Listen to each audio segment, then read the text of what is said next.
Radio. What up? What up? Let's fucking go, man. Goddamn, bro. We're not even gonna number this one because we've had some technical difficulties, so y'all might get these out of order. But we are working on last week's episode, which I fucked up on the IT department at the podcast film. we moving around, we moving places, man. So y'all gotta forgive us, man. But welcome back, everybody. Let's go to the Carbon Footprint Podcast. He is Juan and I'm Sean, and every week we get together, have a few drinks, talk about things going on in the world, try to focus on things making an impact, whether they be good, bad, or otherwise. Hit him with a drink of the day. Yo, Sean dusted off one of the, This is a classic that you forget is a favorite. And then I had it and I'm like, why am I not drinking this all the time? Like, I'm upset that I haven't dusted this off. This is you're right, it's a classic. And I know we've had it on the pod and I can't remember what we called it at that time. But it is elderflower gin and tonic. It's our variation, this really sweet variation using the Tanqueray Rangpur lime gin.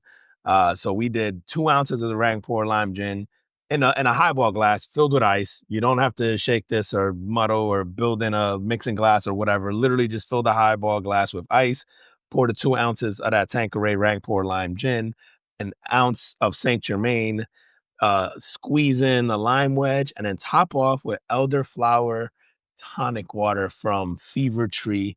Gotta be the Fever Tree. That's it. It's gotta be the Fever Tree. Listen, I don't Fever even know Tree who needs to be paying us at this point in time. I'm sick of this shit. I don't even know who else makes elderflower tonic water. Oh, you're right. Yeah, I wouldn't. I mean, to be honest, that's actually a good point, man. I don't know who else would make it, but there's something delicious. There's something about the mix of that tonic water, that specific tonic water with this mixture with that Rangpur, because we've had this shit with regular gin. Yes. We've had it with Hendrix. Doesn't hit the same, it doesn't hit the same. Doesn't hit the same. And if you're a fan of gin and tonics, this is a cool, variation. This is the cocktail we've given to people who don't even drink. Oh, yeah, you gotta end with the garnish. You talking about the garnish? And then we garnish with the rosemary, but you know how we do. The rosemary came from Garden de la Chane, and I think my dog peed in the bush.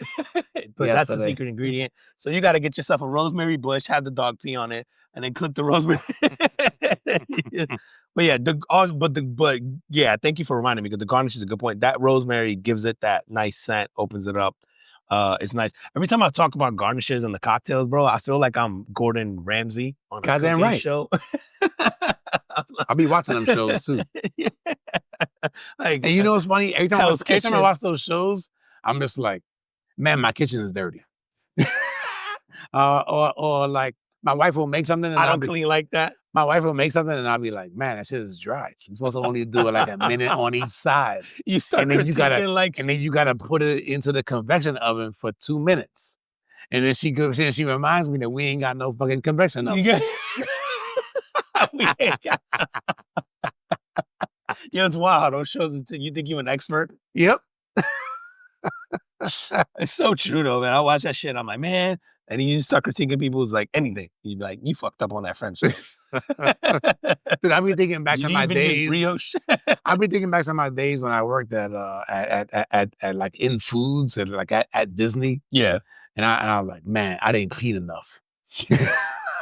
I should have had to walk in spotless. He do be making you feel bad, bro. Yo, then he be making people wear bread as earmuffs. Oh, I never seen that. You never seen Gordon? No, I never seen that. Do yourselves a favor. Just Google Gordon Ramsay and something like stupid sandwich, or I'm a stupid sandwich, something. It'll come up, I promise you. But he basically puts two slices of bread on somebody's head and calls them a stupid sandwich or something like that and mocks them. It's amazing. The fact that he got away with this on TV and someone didn't knock him the fuck out is impressive. I think that shit every episode that I watch, I'm just like, oh, he's going to get fucking punched out this time. Yeah, I got to tell you something, man. I only know 2 people ever in my life that say sandwich. It's you and my father. So you ain't good company. Father's a good man. I was gonna say, I'll take it, bro. I tell you, Father's a good man, I'll take it. That's the dude. All right, man. Yo, Carbon Footprint of the Week is going out to Osceola Prosper. So those of you who are local to the area, Osceola County, and this is one of the things that kind of hit home for me. Osceola Prosper is a program that was started a few years ago that pays for any student that graduates from an Osceola County.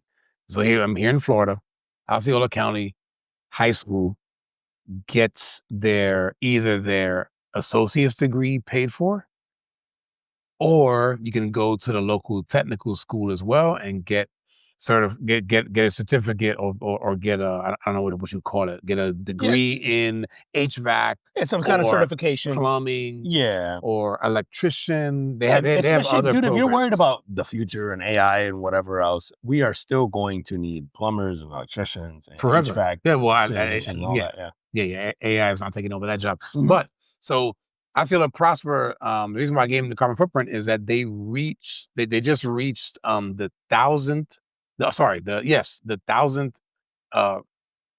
Valencia grad and 1,700 on the technical certificates. Wow. And I know, so I remember when they first launched this program, I think you had spoken about it on here. It did. It was in 2022. It was they used leftover COVID-19 recovery funds to start it, and they kept it, and they've kept it ever since. So I'm glad you brought it, because I was just talking about this program too, man. So I'm glad you brought this up. But also, I think it's really cool to me, man, that you use sort of like the kickoff of this as like a carbon footprint at that time, where like we talked about it, and now we're like we're discussing like the results. Yeah, it doesn't always work out right. that way, right? Like sometimes we see a thing and we're like, oh, it's gonna be amazing, and it doesn't pay off, or I shouldn't say pay off's the wrong word, but like nothing comes of it. Yep. And then but yeah, to see this now, and you're like, hey, you fast forward 3 years now, and you've got the 1,000 graduate, like it's paying dividends to people. It's something that matters, and hopefully they keep it. I was literally just talking about this program, because like you don't, man. You said COVID was like one of those weird things that obviously there was a lot of like negatives that came with that, but the positive thing that came with COVID that people kept around, like something like this. Like I remember at the time, even like school lunch, right? Like people paid for school lunch, and then some districts are just kind of like, yo, we have a surplus of money because kids didn't come to school, blah blah. We're just gonna either come pick up food from us, or we're gonna load a card with, like almost like food stamps. Yeah. To like I remember getting like a debit card type thing for my kids, where it's just like, oh yes, I remember that. You can use it at Publix or whatever, because we're not paying for school lunch. Yes, you guys can use it. But then it became like, I think Osceola is one of them, where it was like, hey, all kids eat for free now moving forward, like, or for this school year. I think now for that school year. I think now you have to still apply for it, but yeah. But it was like, but some of these things, like this program came out of that, and then we've kept them, and I'm glad that we kept them, because I think this has been one of those things where we complain about, like, how we discuss that, like, oh, the government should pay for college, especially in America, right? There's a lot of countries that offer like these benefits, and we'll say like, hey, I wish we did this. And this is like a small example of like a county did it and it's paying off. And so like, it'd be interesting to see, does this county make sure it's part of its budget moving forward, and then how do you pay for that? And I'm glad you asked that. So they're in the 4th year of doing this. And it's funny, man, because as my kids were in high school, I was always wondering, like, man, I wonder if they're gonna keep it going. And so they have. And so the 2026 budget for this is $10.4 million. Wow. But it's not gonna be announced, I think, until early 2026, whether or not they're gonna continue it. But everything is pointing to that they are. And they've gone from like, and don't quote me on this, but they were like really high in the like as far as like being like the highest county to have like high school graduates entering college. Yeah, they were like, I don't know, it was like the 40th like county that has it. Now they're the third. They're the third highest. Osceola County now has the third highest percentage in Florida of kids entering college. Wow. After high school. Good for them. Dude, I think it's important, because like obviously Osceola County is, and maybe like this is a personal it's something that means more to me, because obviously Osceola County is a lot of Puerto Ricans. I would say predominantly Puerto Ricans, predominantly, the lower income. Even the white people, right, in Osceola County come from like a different demographic. But obviously, there's a lot of people there that It are was like, known. It was known as a cow town for a long right, yeah, time, it was. man. And Right? then Like, there's a lot of Latinos, a lot of Puerto Ricans, a lot of stuff. And so obviously, like culturally, I think there's been a shift there with like valuing education and then not having I think the barrier, and it's something that's easy to ignore for a lot of people, is like the barrier to a higher education for most folks is the cost, especially now. Like college is astronomically expensive, and it isn't necessarily the guarantee to a certain life that it used to be. right. It's certainly still the It's fastest still way into like to the the middle middle class. class, but Absolutely. it's not the guarantee that it used to be. And also, it isn't necessarily the like I mean, I look at everything as like an ROI. So like, obviously cost versus like payoff. Yep. And it isn't necessarily always the highest, like you don't get the highest rate of return on a college education. Um, I would say education you do, but not necessarily like a traditional college education, right? Yep. Like, like we were having this discussion probably a few weeks ago, maybe off air, about, one of the things they can't take away from you is education. That doesn't necessarily always mean that it has to be in a college classroom. Right. It's, you can take your time to learn whatever skill, whatever knowledge base you use to sort of, I guess, provide for yourself in life. But I think that has been something that has been lacking in our communities for like a very long time. And the barrier has always been money. And so for a county like this to like not only put this into place, but then for you to see it paying off with like, hey, there's an increase in enrollment. Because like the argument could be like, oh, they just don't do it. And it's like, well, no, like a lot of people can't afford They it. can't afford it. Yeah, right. And maybe getting $100,000 loan for school is like worse than, like telling someone, hey, get $100,000 loan and go make $50K a year. It's Right. like, well, I'll just go make 42, like Right. washing Right. cars And not spend anything. not spend anything. And I'm Yeah. in the same boat, right? Like whatever the map is like for some things, it's like, why wouldn't you do that? And so I think I don't want to say it's like vindicating that like, hey, yeah, we told you it was cost prohibitive, but it is like at least part of it, right? And I think it's now that excuse has been removed. And so like what the people in those situations do with it is up to them. Yeah. But I hope that the people in charge and the people that make like policy decisions and all that stuff, like see this kind of thing. Yeah, like, dude. yeah, And I want to say, and I don't have it written down here, man, but I did remember reading something like, even though like for 2026 is a $10.4 million budget to be able to continue it, they did say that like it's generating over $80 million in sort of like the economy, right? Because you gotta, obviously you need teachers, and then after you get graduates, like those graduates are earning more money and then spending more money in the county, right? Like, and that's something that doesn't get talked about enough is is the your community. You want it to consist of high earners, of high education, because that flows into everything, dude. Even like a PTA mom, right? If you have a PTA mom who has a GED and maybe comes from like maybe isn't as educated, maybe isn't as stuff, right? Like there's not to say that she can't provide value, because there's a different perspective that that person might provide, right? But if you have a good mix of that mom with the mom who did go to college and majored in whatever, maybe it's a finance, maybe it's medical, whatever it is, on that same PTA committee, it just gets you a more well-rounded person. yeah, like right, like Perspective. committee and the perspective, like you said. And so like I think there's a parts of this that you understand. You get neighbors, you get neighborhoods of like dude, we talk about this all the time. You have neighbors that are very blue collar who have been very helpful to you, whether it's like through cars or stuff, right? And you have neighbors who like they might work in IT and all this other stuff, and you get this like well-rounded mix of people who contribute and who help and who give you different perspective and who you can lean on each other for different things. And I think that gets lost in a lot of these conversations, is like you want a community that's very well-rounded and that you don't necessarily always have to go outside of to do something. Because dude, if you go to your doctor and your doctor talks like you, acts like you, so in the same neighborhood as you, there's a comfort that comes with that. Absolutely. And obviously it leads to like better results, right? And I think that applies to everything in life. And so it is really neat that I think having these people who in a community that wasn't necessarily always as well-rounded, having this education come through, and then you're gonna like fast forward 15 years from now, 10 years from now, is like it changes the type of people who run for local That's right, congressmen, bro. for those offices. It changes the people who are the GMs at your Walmarts, who are running your gas stations, who are at your local bank, who are like it changes that Yeah. demographic.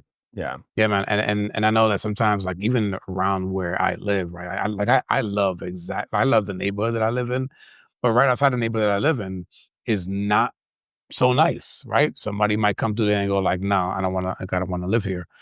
To your point, I could see this kind of program just changing that over time. You say like 10, 15 years from now you have all of these kids that have gone through school. Now, so a lot of them are gonna go off and leave, which is fine too, Which right? is fine, yeah.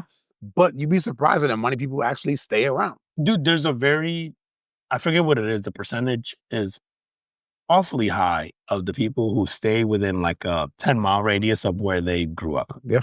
It's so high. It's like more people than not stay within a 10-mile radius of where they grew up. Yeah. Or sometimes 10 or 15 miles. It's like really small radius. So more people than not will stick to the area they grew up in. For whatever reason, like you said, there's nothing right or wrong with that. But they will.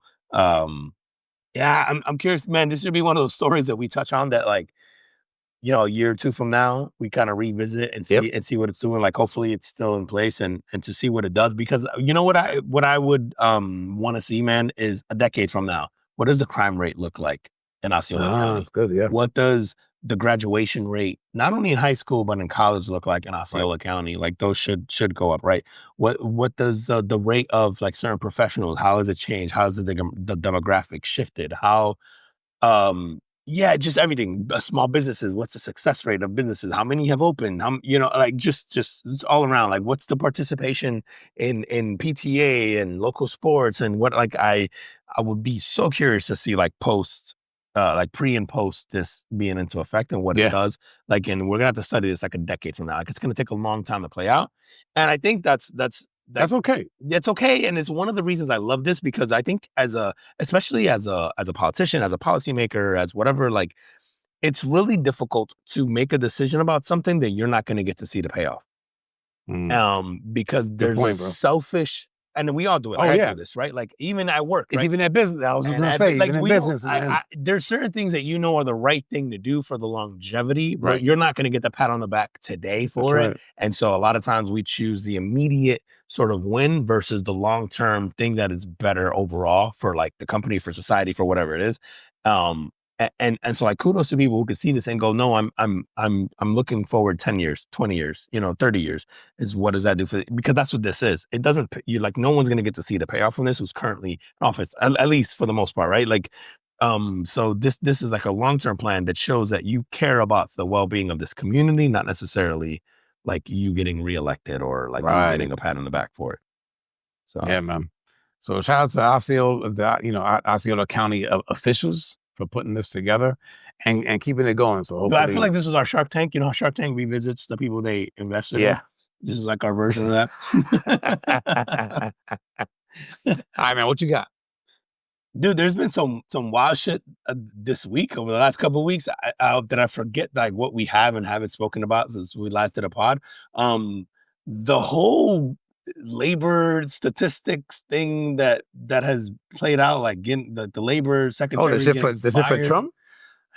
That whole shit has me fascinated over the last. That's your carbon footprint.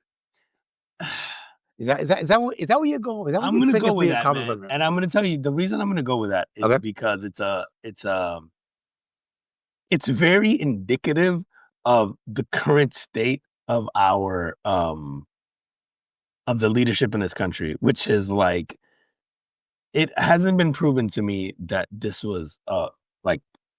First off, I guess we should tell the story. Yeah, all right. So I know that what is it? Erica, what the hell's her last name? I'm gonna butcher this. Erica. I might go try. And Tarfer. McIntarfer?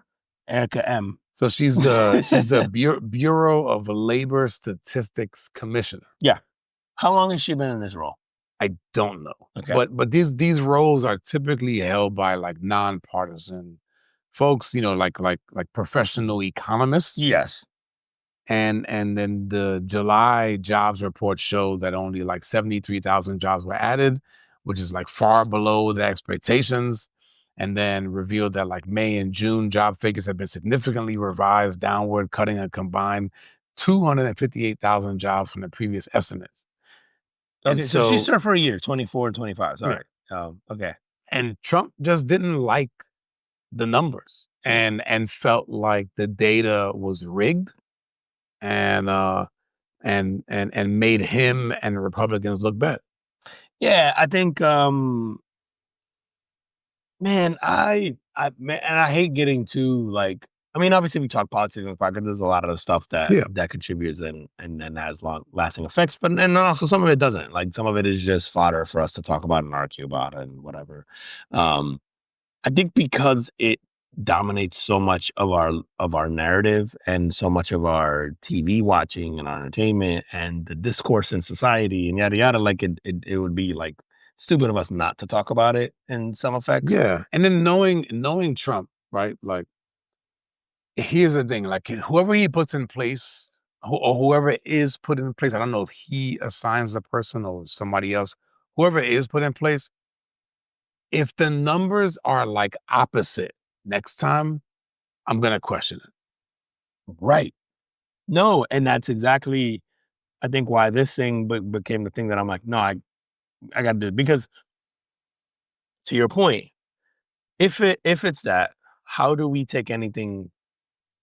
How do we believe anything? How do we believe anything that we hear over the remaining 3.5 years, right, of this current administration? Because she was fired, from my understanding, is like she was fired because he said that the numbers were wrong. Yeah, he said that they were rigged. They were rigged, right? And because they weren't or manipulated, right? Right? Like because and listen, our unemployment rate overall is like the lowest it's pretty ever fucking been. good. It's pretty great, right? It's pretty good.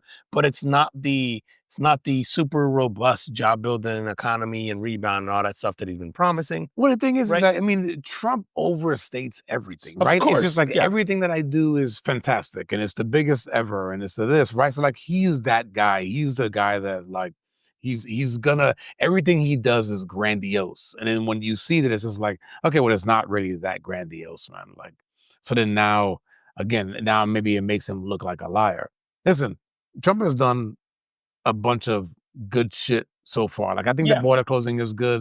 I think that, I think that the guy's actually trying to stop wars.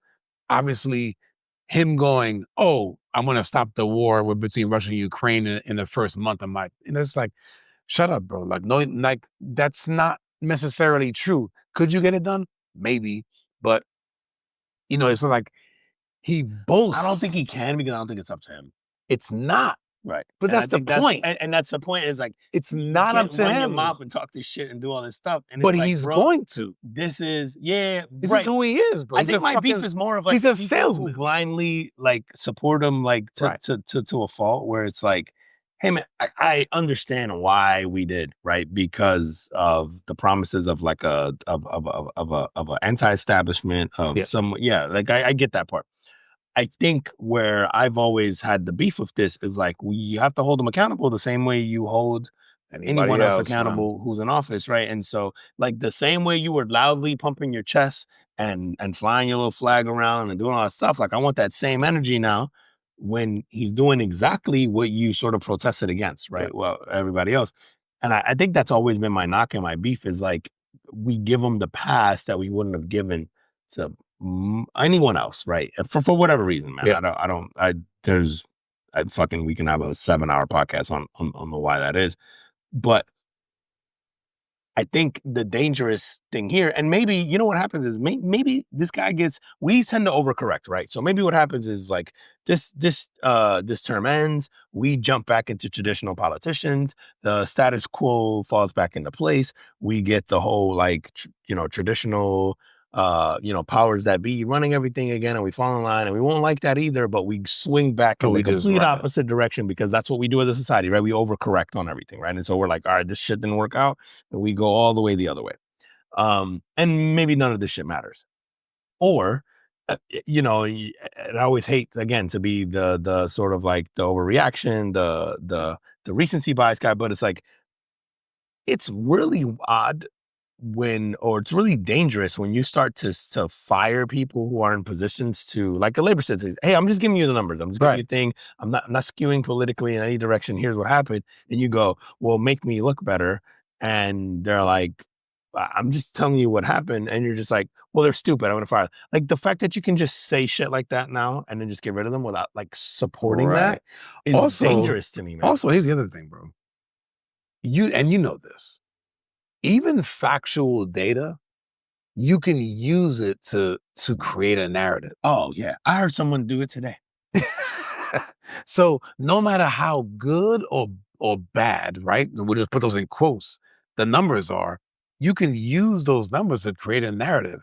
So even this, it's just kind of like, even if the numbers are what they are, right? And you go as a president, you go like, well, I question that. And then they go, well, sorry, like, here's all the data. And then if I'm him, I'm going, all right, well, figure out a way to spin this so that this makes us look good. Right. Dude, I think, yeah, you're absolutely right. But instead he just fired the person. Yeah, just fired the person. I think that's what I have a problem with, is like, there isn't if you're in that position and you're independent and you don't answer to the president or you don't answer to the thing and you're supposed to be sort of a neutral party, there should be almost like a public display of like, hey, here's the data, here's what it means, here's the stuff. And it's weird. And again, I'm going to go back to like the Trump support thing, is he's been the Teflon Don in the sense that like, he goes, that's wrong, these people are lying about me, without provididing any evidence ever. And the people who support him will go, well, those people were lying. You know, like it's so it's fascinating to me, man, because I've never seen a politician, like everyone is sort of blind when it comes to like whatever person they support, right? Like, I've seen people defend whatever politician, whatever side, and be hypocrites about that, and that's human nature. And sometimes you just like the person, right? Or you or you hate the other person, right? Or you hate the other person so much that this person, right? He like, there's something about him where he almost has like the hot chick effect on people, where like, whether you're a girl or a guy, right? Where they're just like, you could be dating this hot chick and she could be completely out of your league and then just ridiculously fine person. And she could be like the biggest whore and cheating on you. And everyone could they could show you a picture and you'd be like, not my Susie. She said that. Not my Susie. Not my Susie.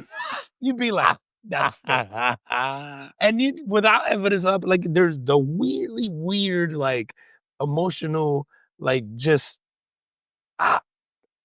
paradox. I don't know what to call it, man. I'm not smart enough to articulate that, but it's like, there's a really weird thing with him, and we do it with all politicians, but there's something really extreme about him in general that's become, I call it like almost like a mental disorder of how he is like blindly supported, where like, I've never seen anyone not have to provide facts and just say something, and we just go, well, he told you it was fake, and we just go along with it. It's weird. It's fascinating. It has made for like the most entertaining, you know, political landscape we've had. And then the thing is, if you know, he has some of the things that he says has come true, right? Where he goes like, oh, like they're lying about me, and then you go and then you figure out like, oh shit, like it was fabricated, so he must be telling the truth. I'm already supporting him, so then therefore everything he says is true, which is not true. Yeah, no, and it's weird, man, because even the most horrific people to ever exist have a thing where like could be a rumor or something that was made up, or and you're right, like he's been right about a lot of things where he's told us like, you know, and we thought were conspiracy theories, and then it came out where it's like, fuck, he's, you know, right, he was right. And so it's almost like you know, like you get enough credits, you're allowed a debit or two here and there, right? Like, and so he's gotten enough of those where it almost validates people's like thoughts of him, that when he does lie, it's almost just like you just wait and see. This guy's playing 4D chess, right? Just wait and see, you know. And it's just and it's going like, hey, he could have been right about those things and wrong about these. Like, you don't have to take one away to be the other. Like, he could absolutely be right in the sense that he was calling out all these people, but it could also be true that he's falling in the line, or that he's just full of shit, or that he's just gotten lucky, or that all those other things were always true and no one else really told you that they were not true. But you know what I mean? Like, I don't, it's just, it's a weird time. It's also entertaining. Like, I'm gonna be really sad when this goes away because I am entertained all the time by him and by the supporters, because there's shit about him that'll do that I'm just like, about time. Like, I like this. I like that someone jump in and doing that. I like that he's entertaining. I'll watch a press conference from a president now because I'm like, this shit's funny. I don't know what he's gonna say. I don't know what he's gonna do. It might be, I like that he's willing to take risks like a business person. Like, like I'm all for all that other shit. I just wish we had the same energy when he fucks up. Well, it's funny what I've seen, since he's run and been in office. The like politicians to me, at least up until him, have been very sort of I would say professional, business-like, and obviously there's still corruption and all that shit, right? Yeah. But since he came into office, even back in 2016, like I guess like the audacity to like talk shit, right? And you see a lot of the politicians now are like even Gavin Newsom as of late, like he will talk shit. Dude, I'll see Gavin Newsom like tweets or like quotes, and I'll think they're fake. Yeah, because you go like, that's very Trump-like. And I'll go listen to. But there's a couple other even, watch the video, yeah, and there's a couple people on the Democratic side that are just like, okay, well, no holds bar, right? If he can talk that shit, we can talk that shit. Which I like, by the way. I love. I guess I like that he's done that. I hope we actually continue to sort of like hold everyone else to the same standard we held him, if that makes sense. Like, I hope that you're right. Like some guy can come after him and talk shit, and we won't go, oh, I like that guy because he talks shit. Yeah. Like, no, you accepted it. At least the same people who supported it before. Right. Like, because the knock has always been like, had Barack Obama had been on paper what Trump is, zero chance he gets elected, right? Oh, yeah. As a black man in America, if you would have been like three baby mamas, yeah, and multiple bankruptcies, and like I don't know, grabbing somebody by the pussy. Just take Trump, right? Saying by the pussy, just take Trump's autobiography and put it under Barack Obama's, and then go, hey, run for president. Like, zero chance he gets elected president of the United States. Like, I'll debate that shit with people all night long. Like, zero chance. And so I think one of the positives that he did was he sort of exposed the fact that none of that shit really mattered to us, right? Like, we gave him the pass and I think that's what infuriated a lot of like minorities, was that, hey, everything that you said that we were, he is, and you're giving him the pass. So it wasn't that, it is the brown thing, or it is the black thing, or it is the, and that's like hyperbolic, right? Like, I'm making it a little simplistic, but like it was the, well, if you're a brown or black person, and it's like, well, you're too loud and you're too brazen, and it's like, well, so is this guy, right? You guys love it, and then that sort of shit, right? So I think, if any, I do like that he sort of has unlocked that, and we just went, all right, that's not a thing. So let's see if that stands. That's what it should happen, right? But let's see if it stands. Like, to your point, I'm a cynical in the sense of, I think we're gonna fall in line, and we're gonna go back to like, I don't like how loud this guy is. I don't think a thing, right? And I think, and I do think the color of that person's skin will matter, right? After this, I do think I we'll give him a pass. Like, I don't think that someone could follow Trump and be brown or black and be like him and get elected. And I stand by that. Like, I don't think that's going to happen. I do think someone in that same party, like, I think a white Republican could follow Trump and be like that. I think Gavin Newsom could follow that and get away with it, right? Like, Gavin Newsom is a very clean-cut white guy that, well-spoken, well-educated. Yeah, sure. But listen, you could have a clean-cut brown guy, well-spoken, or a black guy, well-spoken, put together. I don't think they can get away with the shit that Trump got away with. Not yet. Get elected president. Not yet. I don't think it's gonna happen next. But time will tell, because I think, again, I do give him credit of he removed that, and we don't like him. I mean, how many times did you hear people say, he just sounds like one of my, like, he talks like we talk, or he sounds like one of my friends. I don't want one of my boys fucking running the country. That runs the free country. Yeah, I don't have one friend that I think should be president of the United States. So, like, we'll see.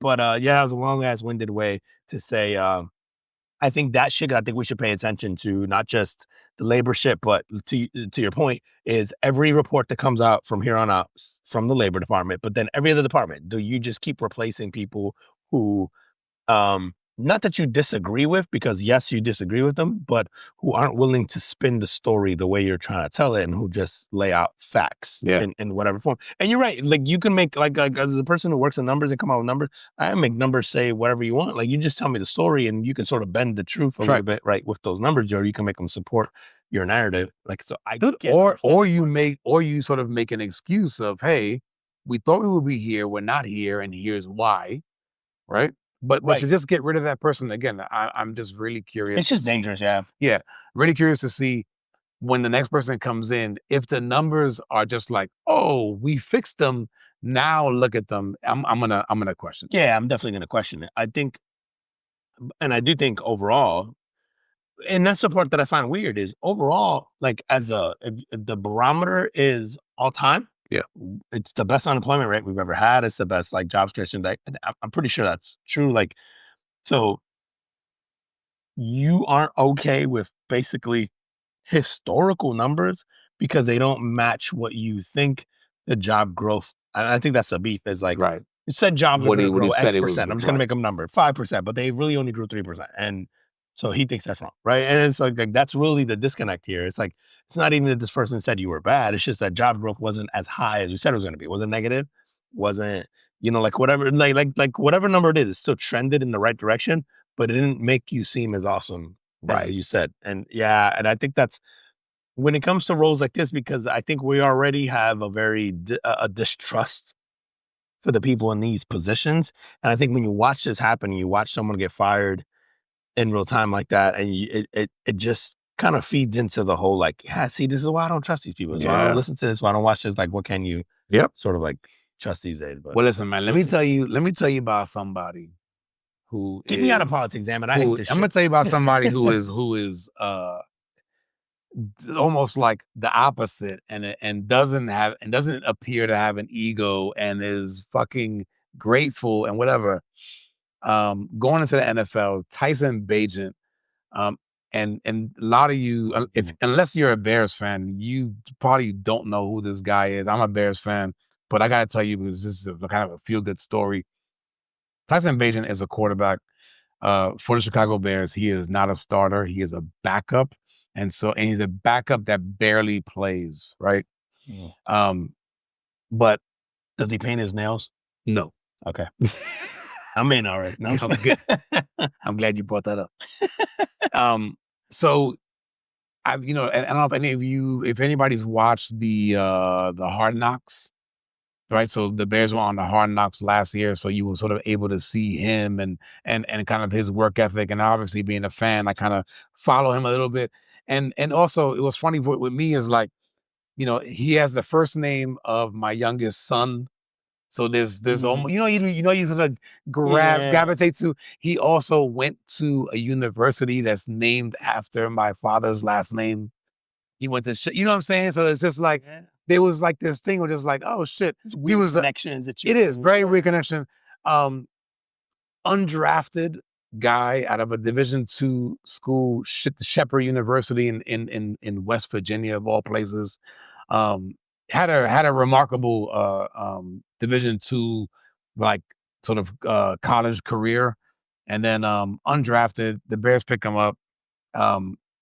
He goes and he started 4 games at some point after I think Justin Fields got hurt when they had Justin Fields. Anyway, from what I've seen over the last few years, just a really like a hard-working guy, doesn't say a lot, kind of puts his head down and works. So in comes new coaching staff.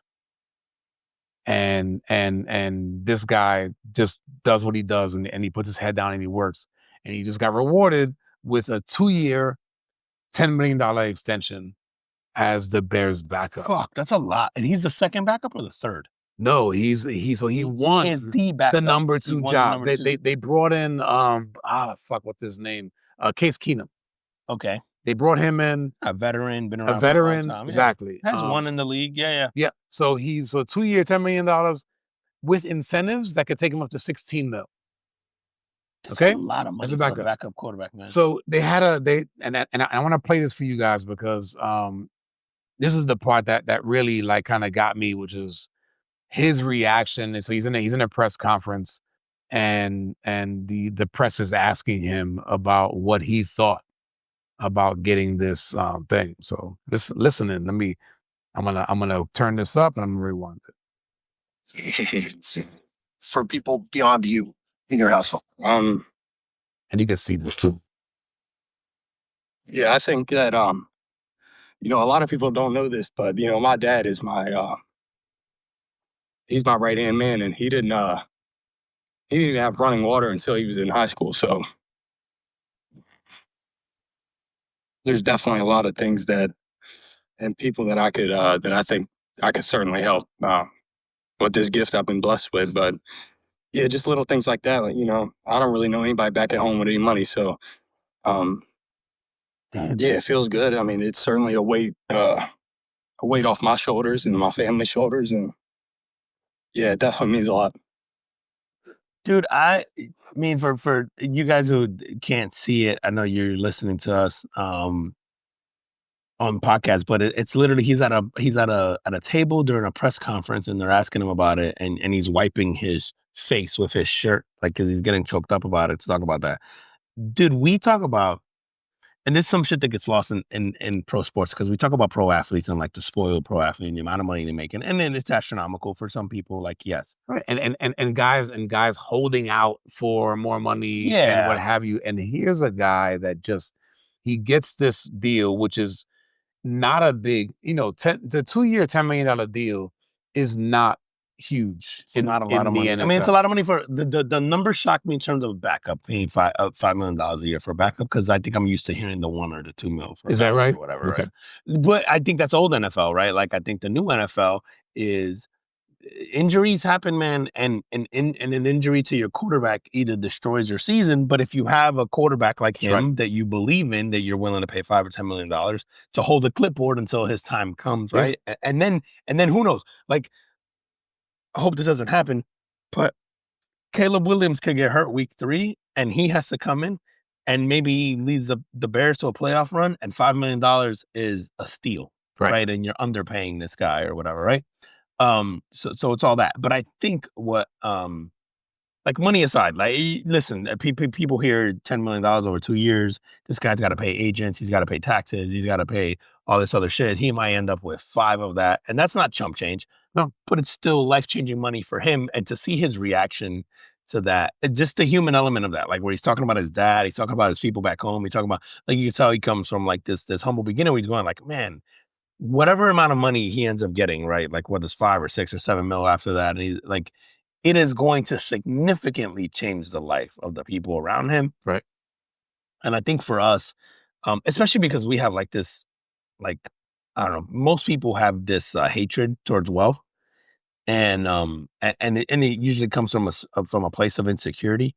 And so you can't, like, when you see someone like that get money, I think our initial instinct is to, like, oh, he's playing a game, or whatever. Right. He's playing a kid's game.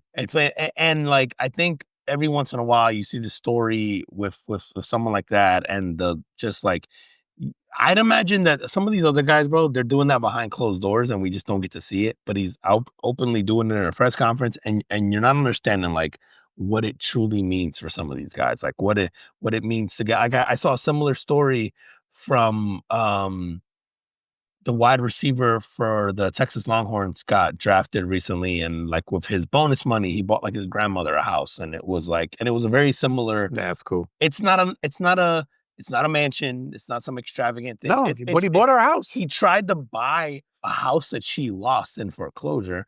Oh, wow. And the house, when he went to buy it, the realtor was like, hey, man, I know there's an emotional attachment here. I wouldn't buy this house. It needs all this work, and it's like falling apart, all this shit, like whatever, yada, yada, yada. And so I think they tried to make an offer on like his childhood home kind of thing to his grandmother.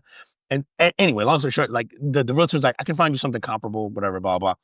And nice house, whatever, but it wasn't fancy. It was a normal neighborhood, normal thing. Yeah. And her reaction was very similar.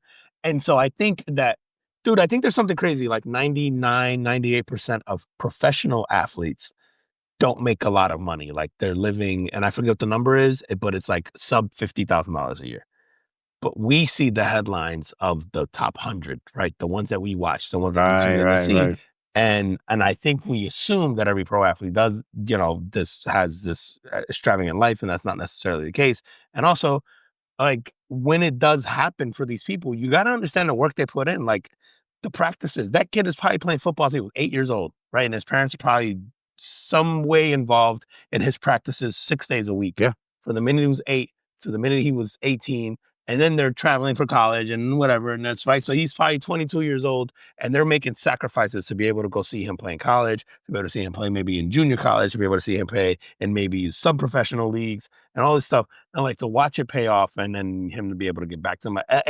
It's so cool. Just watching it, I almost got choked up watching him get choked up, because I love to see people win, man, in whatever way that means for them. If $200,000 a year for that guy is a win, and he's getting choked up, like, I love seeing people Love get it, man. I just love that shit, man. And like, I'm happy for someone like that. And like, I hope that everyone gets to experience like whatever version of that they sort of aspire to. Like, I hope everyone gets to experience that, because like, you could just tell he's just sitting there like, dude, for Drew Brees or somebody like that contract is insulting, to your point. Like, you see guys hold out and all that stuff. And to someone else, man, that is It's the world, bro. that's the world. And now, what's funny, man, is watching that too, as just like as a human being, and like shit like that touches, is like, I hope, like, now I'm rooting for this guy. Like, like, if I see this guy get an opportunity, I'm like, I want to watch him. I want to see him get thing. Dude, I even watching that shit, man. I go, yo, I don't believe that players get a cut when their jerseys are sold. But if they did, I'd go out and buy that guy's jersey. Yeah, just so he gets the cut. Just so he gets something out of it, right? And over the last 3 years that he's been a Bear, like, most of the news around him has been with his dad. His dad's kind of a loud guy. He does arm wrestling. So I have seen that. You've seen this, right? Yeah. And so every time there's a news story, it's like, oh, Tyson Bagent's dad. Now, he in his press conference, right? He's just like, yo, my dad is my right hand. Like, and so it's super, like, obviously his dad is super supportive of him in general, and he has a great love for him, and that's fantastic. And I'm just happy for him to be able to go, yo, I'm gonna be able to make not only my family's life better, but my community's life better. Like, he was just like, yo, I don't even know anybody. Anybody back home. And I forget, he's from he's from West Virginia, bro. Okay, Would name a town that anybody's ever heard of, bro. Because nothing, bro. The hills have eyes. I don't know shit about fuck. I don't know shit about West Virginia. We assume they're all just fucking each other, and they're all like a little retarded because of that. Like, but he was saying, man, he was saying that his I listened. That was a clip that I played for you guys. That was sort of the clip where he was crying and stuff. But I watched the entire press conference, and he went into how Shepherd University was literally like a few miles away from his high school. So he goes, yo, I went from high school to that, and he goes, I just never left my town. And he goes, coming to Chicago, which I love. He goes, it allowed me to become a man. Like, I become a man in the last 3 years. And then in becoming that man, here is sort of my reward. It's where hard work met opportunity. And then I was able to sort of get this deal that now I'm gonna be able to go back home and spread it around to my family and the community and make that whole place better. So, like, dude, super happy for him, man. Like you said, I'm just like, I know, and I don't hope that Caleb Williams gets hurt. Like, no, of course absolutely not, right? But if he gets an opportunity, I hope he stops painting his nails, but whatever. Yeah. If he gets an opportunity, whether it's with Chicago or elsewhere, it's just one of those guys I'm just gonna follow forever, man. I kind of like, again, I kind of had the thing where it was like his first name is his son, him and my son are the same first name. He goes to Shepherd University, which is my father's last name, right? And I'm just like, something gravitated me to him from the time that they drafted him. And then now to this, bro, I'm just like, man, I just hope nothing for the best for this guy. Dude, and it's funny, man. I think in the spirit of the whole carbon footprint, it's like like make an impact. Obviously his life and the people around him, like this makes a substantial impact, but you got to think about like all the things that had to happen along the way, all the impacts, small ones that had to be small ones. I'm going to use that in quotes that had to happen along the way for him to land in this position. Is like all the practices, all the coaches, all the late nights, all of the disappointments, right? The not getting into, like he went to like you were saying, the school down the street from his house. I'm sure he would have rather go to the University of West Virginia, and like.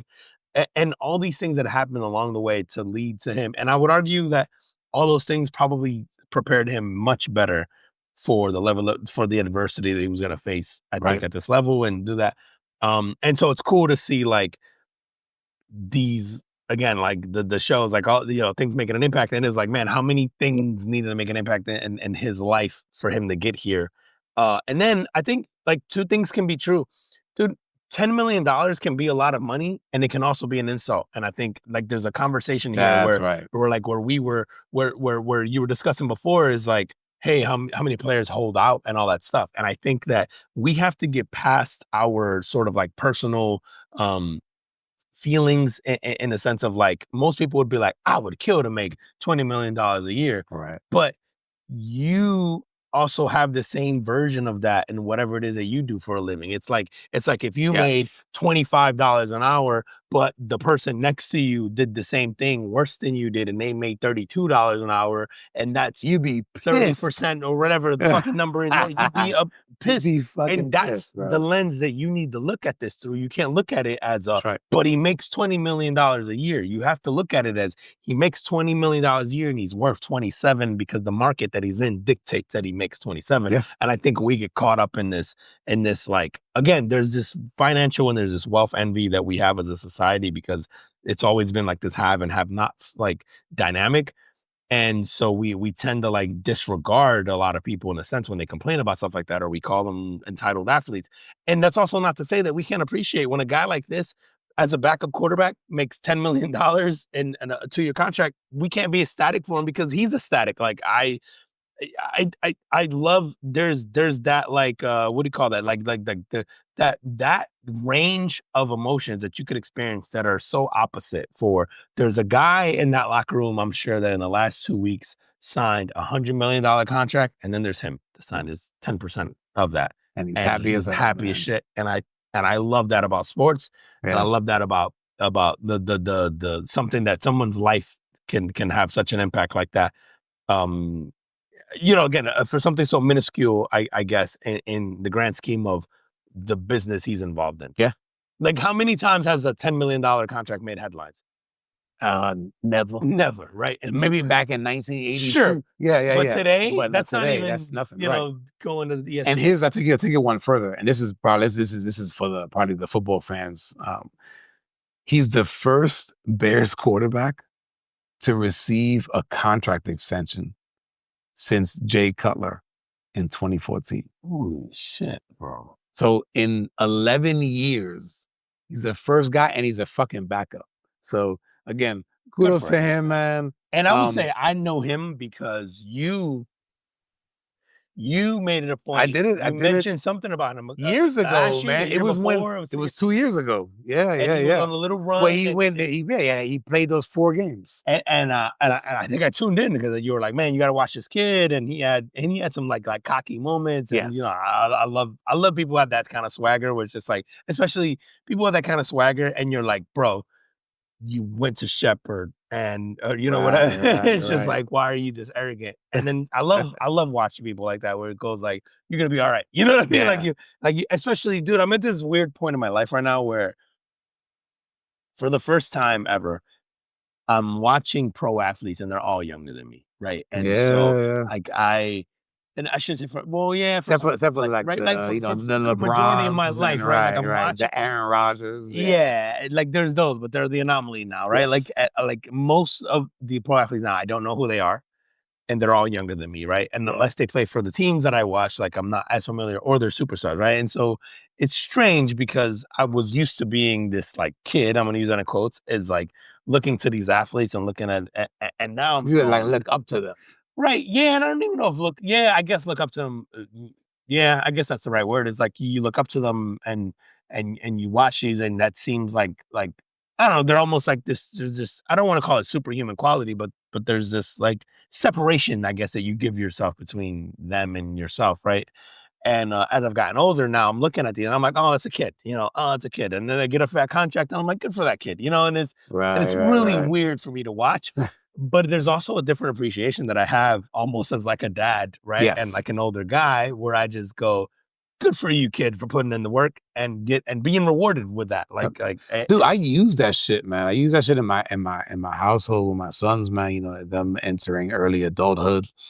And I use. I mean, I told him about Bagent as well, man. I'm just like, look, like this guy, like, coming out of a school that nobody ever heard of, doesn't get drafted, but gets an opportunity, puts in the work, and then 3 years later, right? So it's not like not like tomorrow. It's not like you put in the work for a week, a month, a year. It's like 3 years later, which is still not that long, right? No. But he grinds for 3 years and it pays off, and he's still not a starting quarterback. But look at the right. Like that's the other thing. The gratitude, bro. You're not the star in Chicago. You're not the starter. You're not the person people are tuning in to watch. You're a backup quarterback in a storied franchise, but you're a backup quarterback. And you said the gratitude, like he'd be arrogant and say, I should be starting here. And I'm sure there's a competitive nature in him that feels that way and that wants to feel that. Absolutely, bro. Of course there is, right? Like you're a pro athlete, there's your ego and all that. Like you have to have a certain level of ego to even make it that far to do that. But it's not so much so that he's not like blowing an opportunity to go, fuck these guys, trade me. I want to go to the Vikings. I want to go somewhere where I can start, right? Yep. He's like, I'll take $10 million in Chicago to be a backup. Like how many guys would have been like, no, I want to be, no, my agent, get me out of here. And then maybe you get $10 million to go be a starter somewhere for 2 years, then you'll fizzle out. It could be $10 million now. He might get 2 or 3 games over the next 2 years, right? If Williams stays healthy. And then they might go, fuck it, we'll sign you again. Here's 2 years, $20 million, right? Maybe because the collective bargaining agreement changes. And now you've made a career backup for yourself. And it's been life-changing. And, like good for him, man. To have an ego and be able to sort of like not keep your ego from getting you to a certain point too, because how many times does our ego keep us from good shit, right? Because we I don't know, man, we let other shit. I'm excited for him, and I hope it works out. I hope that, like I said, I'm gonna be rooting for this guy. There's also, man, it's weird talking about I was mentioning before, like a lot of these pro athletes now are younger than me. There was a moment in my life, man, like probably around the time my son was born, where I went, you were mentioning the jersey, where you're just like, man, if I say got a percentage of the jersey, I would buy it. There's a point in time where I went, I can't wear it. And I felt like not just another guy's name on my back. Yeah, I just couldn't do it anymore, man. And it was like, I think it was around the time my son was born, and it was probably a little bit before that, but it was like, and it was probably like in my mid to late 20s where I went, I can't wear another grown man's. It was like the point where I'm going like, oh, this guy's younger than me. I'm wearing his name on my back. And then it was more of like, this is another grown man. I'm wearing his name on my back. And then it was like, what the fuck do I tell my son? He's just like, why are we buying this? And then it became I'll buy a jersey, but it has to have my name on it, right? Like, I'll make it. Like, that's cool. That's fine. And then people would give me jerseys as gifts, and I've kept them. Like, I don't want to give them away. It was be like, oh, they know that's my favorite sports team, and they would like give me a Christmas gift or a birthday gift, whatever, and they would get your jersey made of like whoever the popular player was that year. And I felt bad, right? So I would like do the jersey, and maybe occasionally I would wear it like on a Sunday, like game day, and then I would be like, I can't wear this. Like, it felt icky to wear it, and so I keep them and I hang them. Yeah.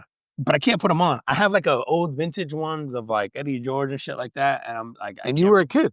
And I bought that one like as a high schooler, right? And I still have it. But like there was a point in time in my life where I just went, it's kind of fucking weird.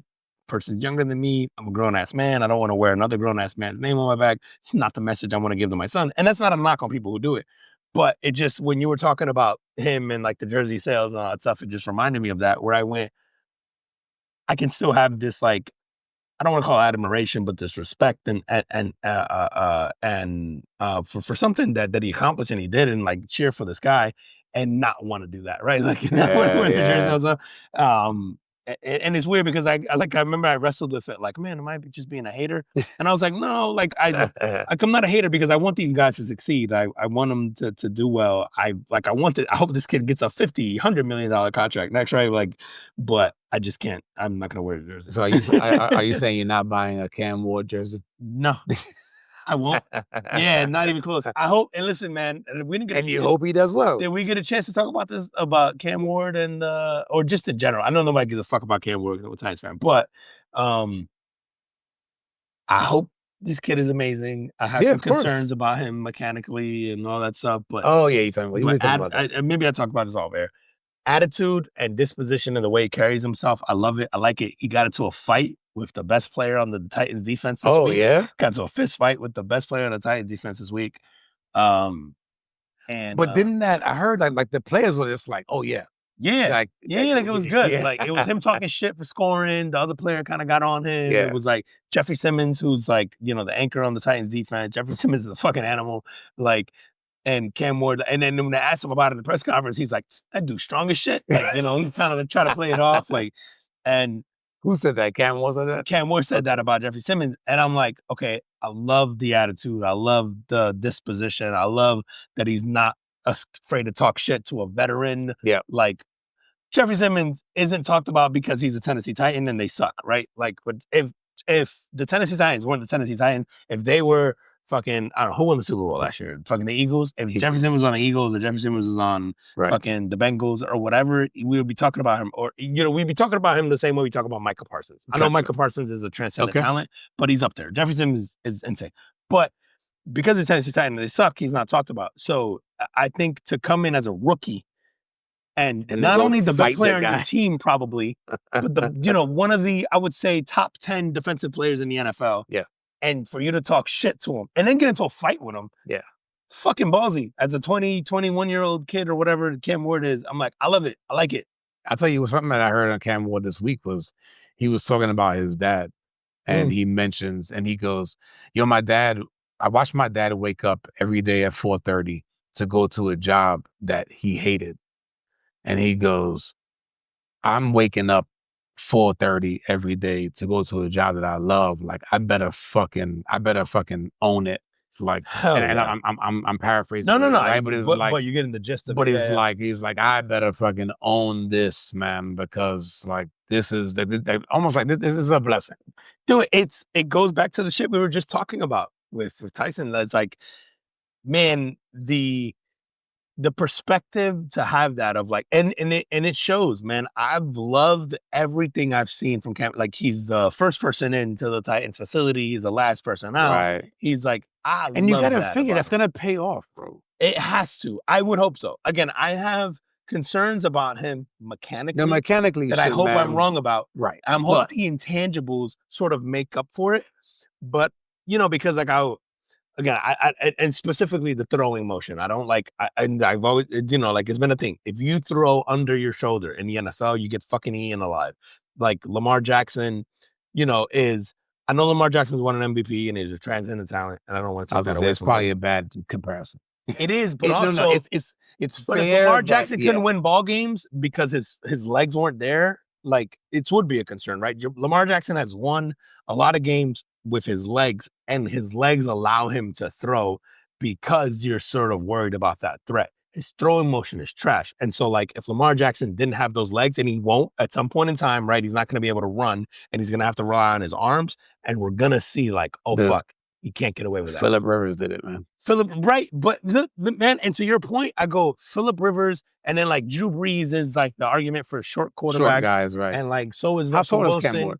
But no, Cam Ward's a big dude. He just, I was gonna say he's over 6 feet. But so did Vince Young. And like I remember thinking Vince Young was fucking and he had enormous, legs. And he had legs, but he threw like short. Cam Ward's not a runner. All he can do is throw, and he has that throwing motion. And that's the thing that concerned me is like, I know it's nitpicky. I know it's a thing, but I go, you're dealing with elite athletes in the NFL who are all fucking 6'5". You gotta give him a chance. I hope he succeeds. No, I am. I hope he succeeds. I hope I'm wrong. I think he's gonna get everything else right.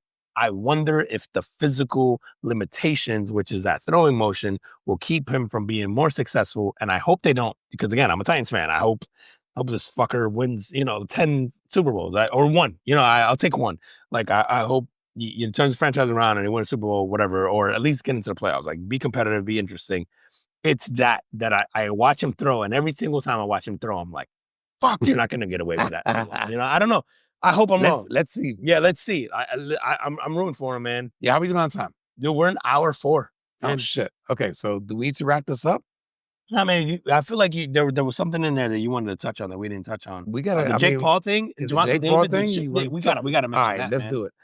So Gervonta Davis and Jake Paul have signed a deal to have a boxing match on Netflix. I want to say it's in November 14th. Yeah, Does that sound correct? That sounds about right. Yeah, it was mid-November. I remember seeing it was right before Thanksgiving. November 14th, I believe it is. Gervonta Davis, phenomenal, undefeated. What weight class? Is he lightweight? Is he? Yeah, he's not welterweight. No, he's too small. I think he's like lightweight. At least right now. But so lightweight being in the 130s, right? 135. He's not 140. I want to say he's like 135, maybe 140. Lightweight 135. There you go. Yeah.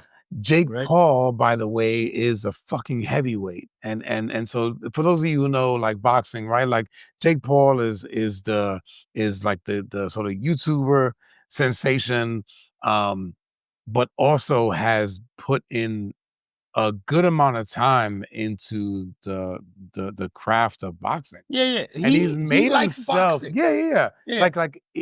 You're not walking in and fighting some guy off the street, right? The guy trains or whatever. Now, the weight difference in boxers is crazy. And so typically if you have two boxers that have trained for years and the weight difference is that great, it's not a good look for the smaller guy, right? Yeah. Now I know Floyd Mayweather did it with Logan Paul. Sure. Right. And whatever. It was what it was, an exhibition fight. And as is what this is, right? So it's a $40 million purse for Gervonta. And I think that's where this is. So each one of them. I don't know about Jake. Jake is the everything. He's the draw, man. He's the draw. He's the freaking promoter. I'm sure he's gonna make a lot of money off of this. Is gonna be. He's probably gonna put together a nice fight card for this. I'm right? sure. Yeah. Showcase maybe some talent that haven't been able to be showcased. Maybe he might have the Puerto Rican woman on there again. Yeah, Serrano, Amanda Serrano. Yeah, Serrano. There you go. So I can't blame Gervonta Davis for taking the money and it's just like I'm almost like, yo, like go get your money. Yeah. But the boxing fan in me says, bro, you have to rematch Lamont Roach. Lamont Roach, he deserved. He earned that rematch. He earned that rematch. What did they do? A majority draw? I don't even remember. It was a draw. So they fought to a draw, and he earned that rematch. And because it's a draw, and many folks Davis gets to keep his belts. Right. Many folks thought that Lamont Roach won that fight. Yeah, absolutely. Yeah. Now, but whenever you have a draw, right, you're gonna have like a round or two that people think like went to the other person. The other thing is too, man, I always go like, man, you want to beat the champ, you gotta knock the champ out, or you have to just overwhelmingly like don't leave no doubt. Yeah. I'm of that school of thought. So I hope after he does this shit and gets his money, that he goes back and he fights Lamont Roach. There's speculation that he may retire after this. I hope not. Gervonta? I mean, you make enough money at this point, I guess. You're not even 30 yet, right? If you're Gervonta, you gotta be pretty young. Listen, man, the man in me understands it, gets it, supports it. Like, get your money, man. Like, especially when your livelihood is dependent on you getting punched in the face. I'm all about do that as few times as you can and get your money and get the fuck out, right? Like, and so I'm never gonna begrudge people for go take that paycheck and walk away right into the sunset, whatever. Like, so I like the man in me and the human being in me understands that aspect of it. The boxing fan in me, like the boxing nerd in me, hates it because I do think Lamont Roach deserves a rematch, and also I would be more, I guess, insulted by like the WWE and the circus of it all, I guess. Right. What I will say is like, I have respect for Jake Paul as a boxer. Like, I know he hasn't earned it quote, and I'm going to use that in quotations, in the sense of like, has Jake Paul been boxing since he was 8 in a gym with the Right. Lacey and Mexico and fucking? No, like, but he has put in the No. work. But he's put in work. Not only is he put in work, I would argue that he's done more for boxing than most traditional boxers have done for the sport in the last decade. Dude, I don't know if, like, there's a part of me that listens to this and goes, is it boxing? Yes. Is it, I guess, is it traditional boxing? Definitely not. It's not a fight that you would make, right? No. It's not. The thing is that you have to go where the people are. And if you can make a fight that people want to see, which I'll be honest with you, bro, as a boxing fan, I don't want to see this. I'm gonna fucking watch it. Yeah. No, same. It's like, I'm gonna fucking would watch, I ask bro. for this? No. Am I gonna watch it? Yeah. Yeah. Now, dude, this is gonna go one of two ways. It's gonna be a boring ass match, right? Where these guys don't hit each other much. That's the other thing, right? Like, it's just like, if you're Gervonta, you can't get hit. Try to knock him out. No, bro. No. If you're Gervonta, you don't try to knock out Jake Paul? Dude, Gervonta Davis is 5'5" and weighs 135 pounds. Jake Paul is 6'1" and weighs 200 pounds. Yeah. You're not knocking Jake Paul out, right? Like, sure, you could wobble him and like whatever, you could do some damage.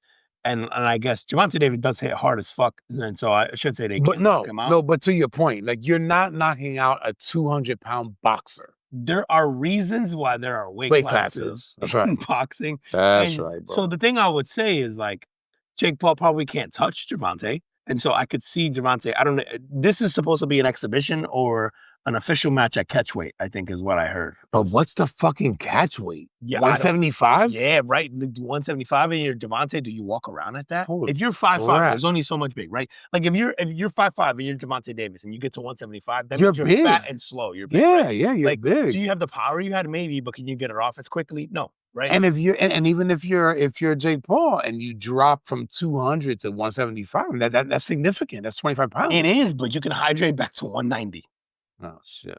You know what I'm saying? Yeah, so I go, so now you're in if you're Gervonta Davis, you're in a position where I got to outbox this guy and run from him for 8 rounds or whatever the fuck they make this, 10 rounds, or risk getting caught.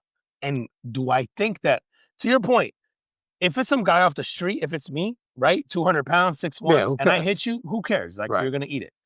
But a guy that's actually been knocking dudes out, he's been training, he's been doing that stuff. If Jake Paul hits Gervonta Davis flush in the chin, I've seen other 135, 140s wobble Gervonta Davis. Yeah. Jake Paul is knocking him the fuck out if he gets caught, right? Like, I would think so. I would think so, right? So then if you're Gervonta, you're going, I'm not letting I'm not doing that. knock me out. The other thing so I'm is, not getting hit, right? Yeah, so it's going to be boring. Either that, bro, or are they behind closed doors going like, yeah, man, I'm not going to knock you out. But let's just make this entertaining. Let's make our money. Let's go home with our families at night. Because even if they're doing that, bro, I don't want to, but I'm still watching. I'm gonna watch. Yeah, and do you have to make it entertaining enough so that we buy the next one, right? But you don't have to buy it if you have Netflix. Oh, that's true. Yeah, that's the thing. Netflix, it's not fucking pay-per-view. But you have to keep suckering Netflix into, because didn't Netflix do the Logan Paul and Mayweather fight too? Or was that pay-per-view? So. That was pay-per-view. Oh, no, they did the Mike Tyson fight. Yes. No, did they? Yeah. I think they did the Mike Tyson No. Because Jake Paul. Yes, because that was the one that the fees falling. Kept yeah. up. So I go, so you have to make it entertaining enough so that Netflix goes, we're willing to put this out again. Right. Right. But to your point, is like, can you do that and go, hey, fucking don't swing for the fences, but also don't take it easy on me. Like, yeah, maybe, right? Like if you're Gervonta Davis, you go to him, and then who has that conversation? Is it your managers? Is it whoever going like, hey, Jake wants to prove himself as a legitimate boxer, try not to fucking embarrass him.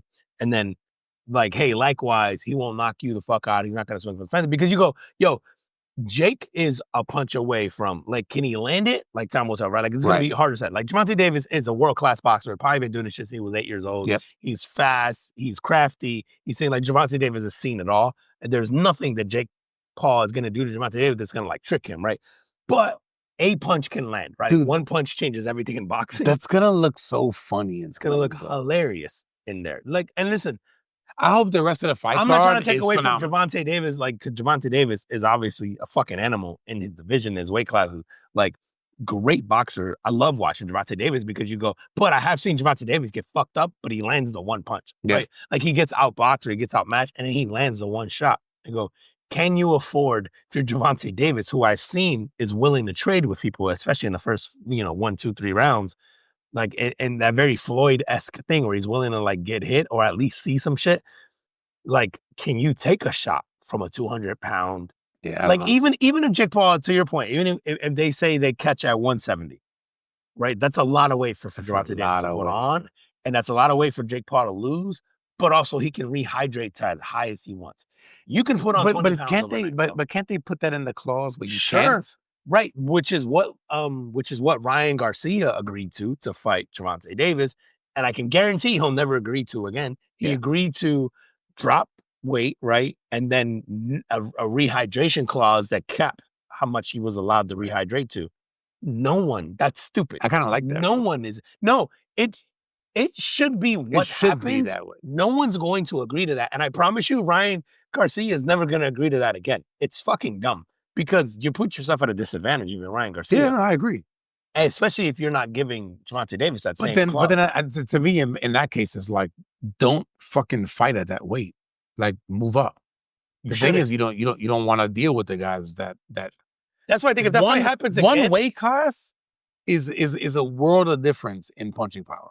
That's why I think if Ryan Garcia and Gervonta Davis happens again, it has to happen at 147 or 155, or like you can't go back to that one. Speaking of Ryan Garcia, man, he made a comment on social where he was just like, "Oh, now boxing is WWE." I mean, he's right, but so that's that's right. Like, you wasn't. Let me tell you, you would have taken it too. Hell yeah, dude. Ryan Garcia, if Logan Paul goes, I want to fight Ryan Garcia tomorrow. He would absolutely sign up for that for $30 million, whatever. Yeah, for $10 million.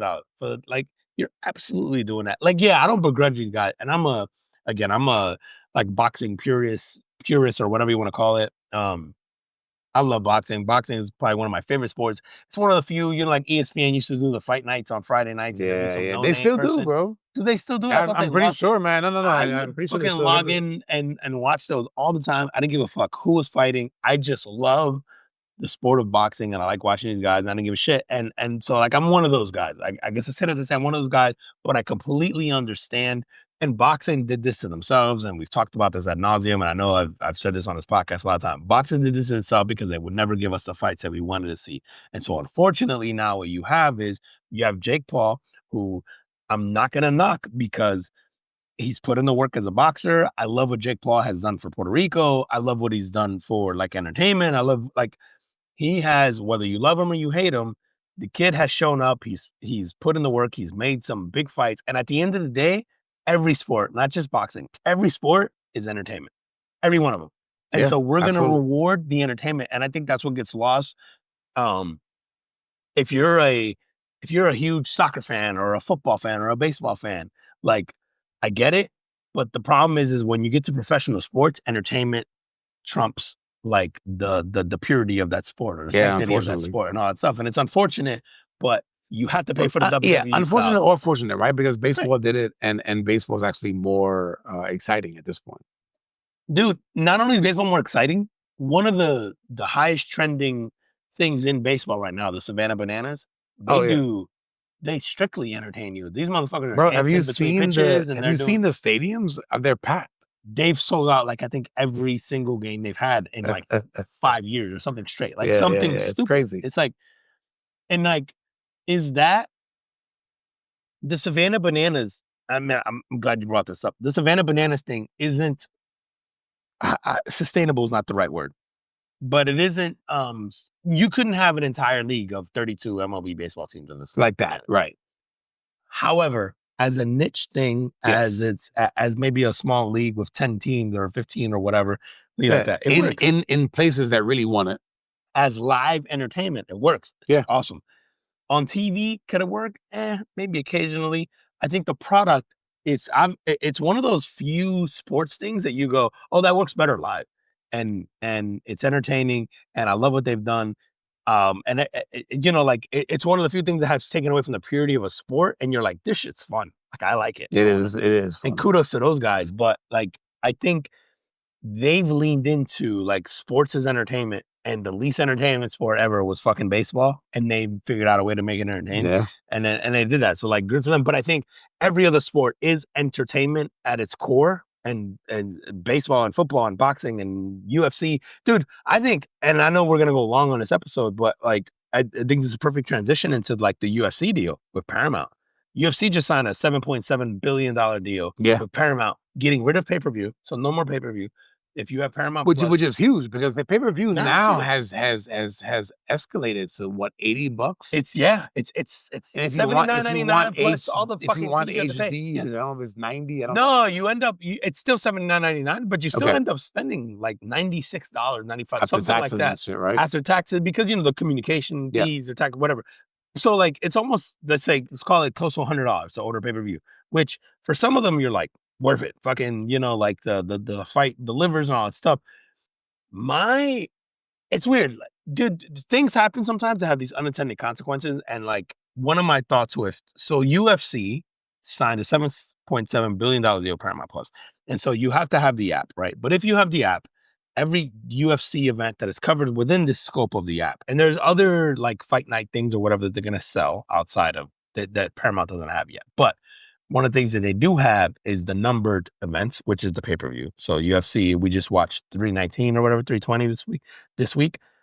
Paramount gets that. So you no longer have to pay for pay-per-view. So it gets rid of the pay-per-view. Which is phenomenal. For UFC, which is phenomenal. However, does Paramount Plus subscription go up? Which they haven't announced yet. It has to, right? Like I would but think I would so. imagine it would. But the other thing I thought of, if you're UFC, do you have to provide as good of a product? You have 7 years at $7.7 billion, right? Could you take 5 years off and make this shit? I don't want to. Nah, I mean, I wouldn't think that. I don't say the way they've been running the business, you go, no, like I'm going to light this up because then in 7 years, then I'm going to double what I bring in. Especially if you can prove that you are bringing over subscribers. Sure. But I think as like a fight fan, right? Like, am I willing to pay, let's call it $10 a month, $12 a month, right? Like as a UFC fan for Paramount and not watch anything on that shit ever other than the pay-per-views? Yeah. Sure. Yeah. Right? Absolutely. But then you have to go, and maybe the number still works in their favor. It's like, are we done with then the era where you need to create a superstar, where you need to create, because I'll be honest with you, like obviously we just watched the UFC fight this past weekend because, the people fighting were like, oh, this might be entertaining. And it wound up being a snooze fest, right? For the main event anyway, right? Like, It's the not really, undercards were good. I'm going to say, man, it wasn't really a snooze fest. It's just that I think for the fight fan that likes MMA right now, if you want to see stand up knockout stuff, right? So then, But that's what the casual wants to see, right? Correct. This fight wasn't for you. But if you are a true like UFC fan and you understand the mixed martial arts and you understand that sometimes they are going to be up, standing on their feet, knocking each other out. Sometimes you're going to get knocked out with a kick or a submission, or someone's going to kick you and break their own fucking leg. Right. Or it's going to be kind of boring because they're going to be doing all this technical shit and wrestling and grappling. I don't watch that shit. It's not entertaining. Like, but it's Khabib part of the sport, man. And I wish we would talk about this shit more, man. And maybe I've mentioned this on a pod. Khabib is considered the GOAT, I guess, quote unquote, in MMA, right? I would fucking argue that Khabib was the most boring. Yeah, he doesn't have the top 10. No, I would fights in. He's not Anderson Silva, right? He's not Conor McGregor. Fuck, he's not Nate Diaz, right? Like, no. Bro, Nate Diaz has lost fucking probably double-digit amount of fights right now. If UFC came out tomorrow and said, oh, Nate Diaz is going to headline the next pay-per-view, I would fucking buy it. I don't even care who he's fighting. I would buy it. Because I know it's Nate Diaz, and I go, he's either getting dropped, or he's dropping, or he's talking a lot of shit in the press conference. Like, whatever. Didn't he comment on his last fight where he was just said, like, can't fight. Yeah. He's fucking right. He's and not only that, and Nate Diaz would probably get fucking like ragdolled by this guy. Oh my gosh, yeah. But what I would say is Nate Diaz is a jiu-jitsu black belt, like by multiple degrees. Yeah. Right? Like, so he does know how to fight on the ground. Absolutely. Will it be entertaining? Sure. Like, Nate Diaz can also strike, so that makes it interesting, but he's also has a chin that we've seen like he gets wobbled, right? And so like you go like, and he's older, you know, like whatever, like yeah. it's not gonna be a thing. But I go, Nate Diaz in his prime would have been entertaining as fuck, like Oh yeah. as this. Oh yeah. But I guess I go back to like to think about this deal. I go, man, does this absolve UFC from creating superstars like Conor McGregor? I don't think so, Like, man. I hope not. I hope I'm wrong, man. But I go, I don't think I look at the UFC over the last year or two, and I would say that they lack a superstar and they've lacked a person that we go, do you think about it? Like we got together to watch the fight this past weekend. What was the last fight we watched before that? And who It's been a was while. it? It's been a while, been a right? while. Like UFC, and I would say that the last person that probably got us together was Stylebender, and he disappointed, right? In the sense of like he lost his fight, Yeah. and it was like we were more living off of Stylebender's. But who's the guy? History. Who's the guy that beat him? What the hell was his name? Oh fuck, which one was that one? It No, might have been the kickboxer. Oliveira. Not Oliveira. No, not sorry, Oliveira. Pereira. Yes. So he became the dude that I go like, oh, I want to watch that guy. Right.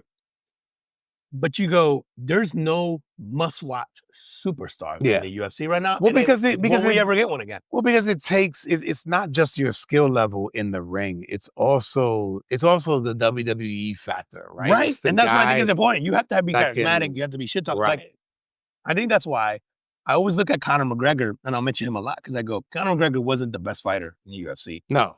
But But he did man, just he enough. made you want to watch. He talked so much shit, and he did the Floyd Mayweather thing where you go, I want to watch him get knocked the fuck out or choked out, and so I'm gonna pay for that. But if you liked him, you went, I hope he starches this dude because I want to keep watching press conferences with Conor McGregor just talking shit. Talking shit. Yep. Because it's so entertaining, right? Like so. I looked at this deal and I went, man, great for me, the consumer, and all this stuff. And then I went, man, does this mean our fights get shittier? Now, UFC is great because I could watch two no-names in UFC and they're entertaining. Like, we watch fucking two dudes get elbowed and get knocked the fuck out, and I still couldn't tell you who did that. I don't know who it was. And who they did it to, and it was still great, but I don't know the names. Yeah. And I think that in itself is a problem. I think it's not a problem today because they got this contract, but I think it is a problem when I don't know, when I could tell you, man, the undercard was amazing. Well, who fought? I don't know, but this dude elbowed somebody, and then another dude did it right after him, right? Like, that's a problem, right? Like I need to know. I would argue that was like baseball's problem for years, was like baseball leaned on the fact that they had this volume of games and all this shit, and they were like, oh, it's fine. It just makes so much money, even when the stadiums were empty, because they beat you by volume. But if you told someone like, hey, what does Mike Trout look like? If you saw him in your local mall, would you be able to spot him? And that was like the Colin Cowherd argument all the time. It was hey, when you saw Mike Trout, would you recognize him? And the answer was like, no, for most fucking people, right? Outside of Anaheim, right? Who were interested. Yeah, I would be able to recognize him, but yeah. Right.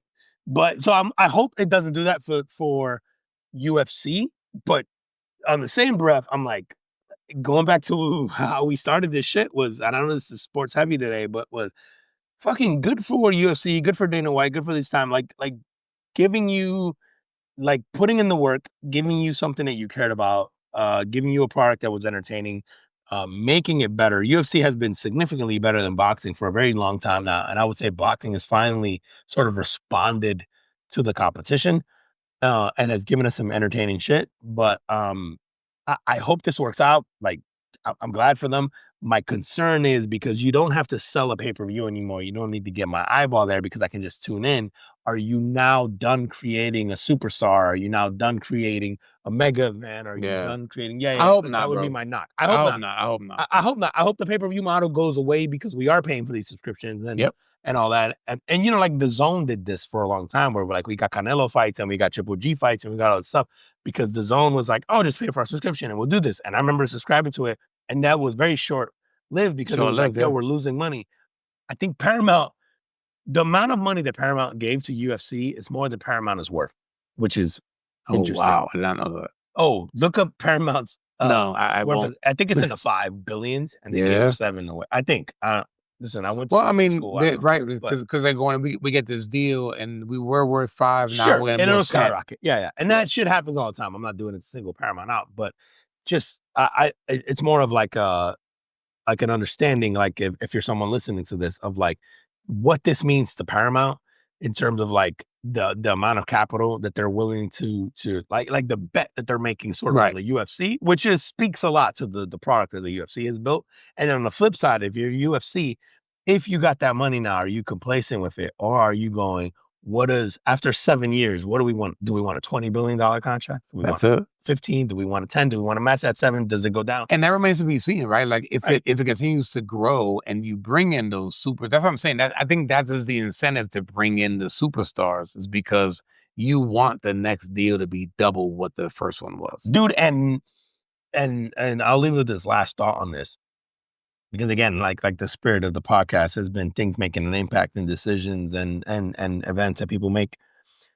Not that long ago, Dana White and the UFC gave $10 million to Spike TV to allow them to play UFC fights. That's right. To allow them. They paid. They didn't get paid. They paid to be on Spike TV, $10 million.